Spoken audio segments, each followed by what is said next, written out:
नीति ने कभी सोचा भी नहीं था कि अपने स्कूल और कॉलेज में जितनी तारीफ़ें वो बटोरती है वो आज मिले।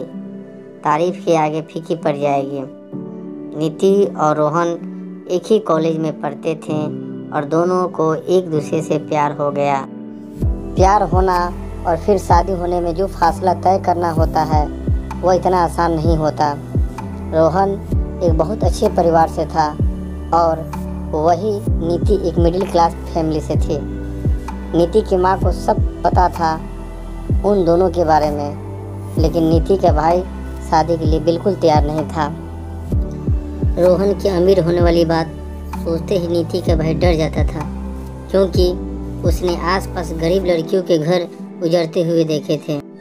एक दिन ऐसा आया कि नीति के भाई ने शादी के लिए हामी भर दी, क्योंकि वो अपनी बहन के प्यार के खातिर और रोहन के अच्छे व्यवहार को देखते हुए उनके प्यार के आगे झुक गया।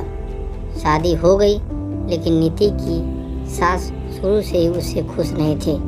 नीति सिर्फ रोहन की पसंद बनकर रह गई। घर के काम बहुत अच्छे से करने के बावजूद नीति कभी भी अपनी सास को संतुष्ट नहीं कर पाई।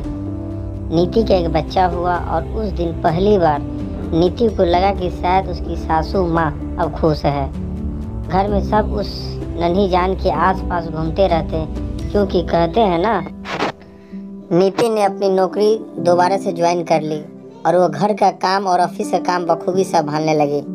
वक्त बीतता गया और उसके देवर की शादी का वक्त आ गया। नीति ने शुरू से ही अपनी देवरानी को वही अपनापन दिखाया जो वो अपने बाकी ससुराल वालों के साथ रखती। धीरे धीरे नीति ने महसूस किया कि सासू माँ सारा प्यार छोटी बहू की तरफ लुटाती थी और नीति ने इन सब घरेलू चीज़ों से खुद को दूर रखने की बहुत कोशिश की।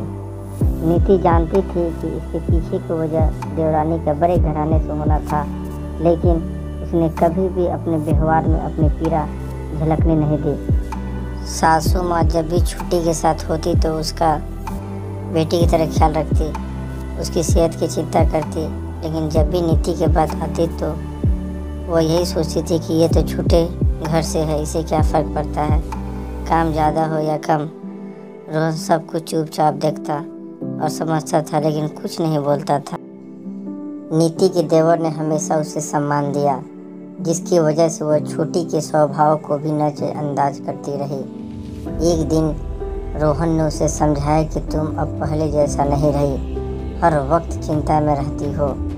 अगर तुम्हें कोई बात बुरी लगती है तो उसे बोल दो, जिससे सामने वालों की दोबारा कुछ करने की हिम्मत न हो, और अपनी ज़िंदगी पर ध्यान दो। नीति ने उस रात बहुत सोचा और फैसला लिया कि जवान चलाने का कोई फ़ायदा नहीं, पांचों उंगलियां एक समान नहीं हो सकता। उसने फैसला लिया कि ज़्यादा इमोशनल होना कोई फ़ायदा नहीं है। नीति ने अगले दिन से ही अपना रवैया बदल दिया। उसने उन लोगों की परवाह करना छोड़ दी जिन्हें उसके होने या ना होने से कोई फ़र्क नहीं पड़ता था। नीति की एक ननद थी शिल्पा, और बच्चों की छुट्टियों की वजह से वो वहाँ रहने आई। शिल्पा ने सबको बहुत दिन तक देखा और कुछ दिनों के बाद नीति को कहा, भाभी चलो सैर करके आते हैं। नीति ने फटाफट काम निपटाया और दोनों ननद भाभी चल पड़ी। रास्ते में शिल्पा ने कहा, भाभी मैं सब जानती हूँ कि क्या हो रहा है, लेकिन आपको एक बात बोलना चाहती हूँ कि आप शिमला मिर्च हो। जिस तरह शिमला मिर्च किसी भी चीज़ में पड़े तो उसका स्वाद बढ़ा देती है, उसी तरह आप भी इस फैमिली का स्वाद बढ़ा रहे हो। आपकी कदर चाहे किसी को हो या ना हो, पर मेरे दिल में आपके लिए हमेशा के लिए सम्मान